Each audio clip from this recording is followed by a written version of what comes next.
আসসালামু আলাইকুম রহমতুল্লাহ। হে যুবক, তুমি কি করছো? টকবগে তোমার যৌবন তুমি কার পেছনে ব্যয় করছো? যাকে কিছুক্ষণ আগে ভ্রমর এসে মধু আহরণ করেছে তার পেছনে? বরং তুমি তার দিকে যাও, নাম তার হুর, যে হবেন উঠতি বয়সের যুবতী রমণী। তাদের প্রতিটি অঙ্গ প্রত্যঙ্গে প্রবাহিত থাকবে নব যৌবনের স্বর্গীয় সুধা। তাদের গাল হবে গোলাপ ও আপেলের মতো লাল মিশ্রিত সাদা বর্ণের। গলায় পরানো থাকবে মণিমুক্তার অলংকার। তাদের চেহারা সূর্যের মতো উজ্জ্বল চকচকে হবে। তারা যখন হাসবে তখন তাদের মুখমণ্ডল থেকে বিজলির মতো আলোর চমক বের হতে থাকবে। জান্নাতবাসী একজন পুরুষ তার স্ত্রীর গালে নিজের চেহারা দেখতে পাবেন, যেমন আয়নায় নিজের ছবি দেখতে পাওয়া যায়।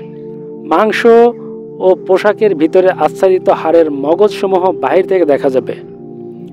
জান্নাতের একজন হুর যদি দুনিয়াতে একবার দৃষ্টি দিত, তাহলে আকাশ ও জমিনের মধ্যবর্তী স্থান সুবাসে ভরে যেত। সমস্ত সৃষ্টি আল্লাহর প্রশংসা ও বরত্ব বর্ণনা করত।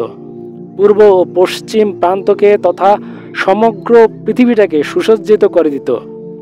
প্রতিটি চোখ সকল জিনিস থেকে দৃষ্টি ফিরিয়ে তার দিকে চেয়ে থাকত। সূর্যের আলোতে যেমন তারকারাজির আলো মিটে যায়, তেমনি তার চেহারার আলোতে সূর্যের আলো মিটে যেত। বেহেশতের একজন হুরকে যদি দুনিয়ার মানুষেরা দেখতে পেত, তাহলে সকল দুনিয়াবাসী আল্লাহর উপর ঈমান আনয়ন করত। একজনও মানুষ ঈমান ছাড়া থাকতো না। জান্নাতি মহিলার মাথার একটি ওড়নার মূল্য দুনিয়া ও তার মধ্যবর্তী সকল বস্তু হতেও বেশি পবিত্র হবে। হুরদের কাছে তাদের স্বামীদের সাথে মিলিত হওয়া জান্নাতের অন্যান্য সকল বস্তু হতে অধিক আনন্দময় হবে। তাদের স্বামীদের সাথে দীর্ঘকাল অতিবাহিত হওয়ার পরও তাদের সৌন্দর্য ও ভালোবাসার বিন্দুমাত্র কমতি হবে না, বরং কাল যতই অতিবাহিত হবে ততই তাদের সৌন্দর্য ও ভালোবাসা বৃদ্ধি পেতে থাকবে। বেহেশতের হুরগণ সকল দোষ ত্রুটি ও নাপাকি থেকে পূতপবিত্র হবেন। তারা গর্ভধারণ, সন্তান প্রসব, মাসিক রক্তস্রাব, প্রস্রাব, পায়খানা সহ সকল প্রকার অপবিত্রতা থেকে সম্পূর্ণ পরিষ্কার পরিচ্ছন্ন থাকবেন। তাদের যৌবন শেষ হবে না, পোশাক পুরাতন হবে না, তাদের সাথে সহবাসে কোনো ক্লান্তি বোধ হবে না। তারা কেবল তাদের স্বামীদের উপরই দৃষ্টি অবনত রাখবেন, স্বামী ছাড়া অন্য কারো কথা মনে কল্পনাও করবেন না। স্বামীর চোখের দৃষ্টিও কেবল তার দিকেই থাকবে, কারণ সেই তো তার একমাত্র চাওয়ার বস্তু। তার দিকে তাকাইলে তাকে আনন্দিত করে তুলবেন, আদেশ দিলে তা পালন করবে, তাকে রেখে কোথাও গেলে আমানতদারির হেফাজত করবে। মোট কথা, জান্নাতি ব্যক্তি তার স্ত্রীকে নিয়ে চরম আনন্দে দিনাতিপাত করতে থাকবে। জান্নাতের স্ত্রীদেরকে তাদের স্বামীগণের পূর্বে কোনো মানুষ বা জিন স্পর্শও করেনি। যখনই তার দিকে তাকাবে আনন্দে মন ভরে দিবেন। যখন কথা বলবেন ছন্দময় মিষ্টি কথা দ্বারা হৃদয় ভরে দিবেন। জান্নাতের রুমসমূহে যখন তারা ঘোরাফেরা করবে তখন তাদের আলোতে রুমগুলো আলোকময় হয়ে যাবে।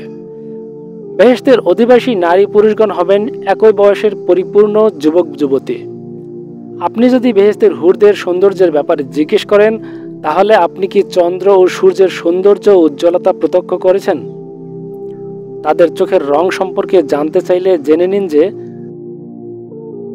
তাদের চোখের রং হবে পরিষ্কার সাদার মাঝে কাকের কালো চোখের মতো কালো বর্ণের।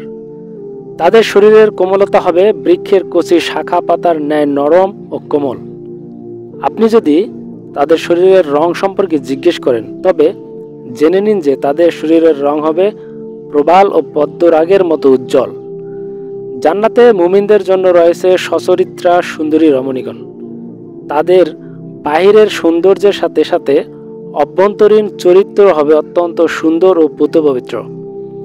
তারা হবে অন্তরের প্রশান্তি ও চক্ষু শীতলকারিণী।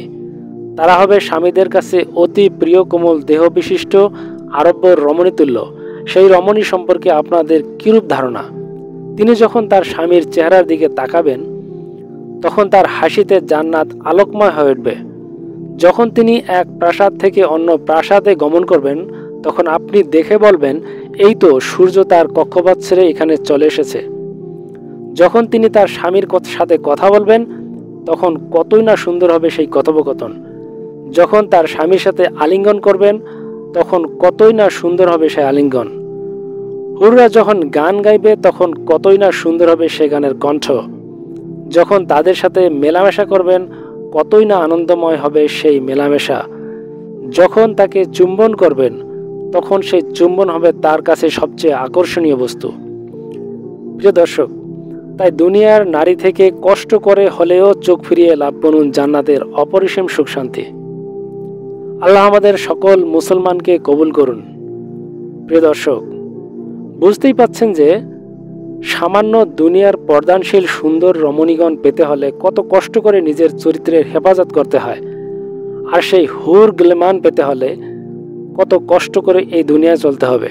আল্লাহ আমাদের সকলকে চলার তৌফিক দান করুন এবং ধৈর্য ধারণ করার তৌফিক দান করুন। আমিন।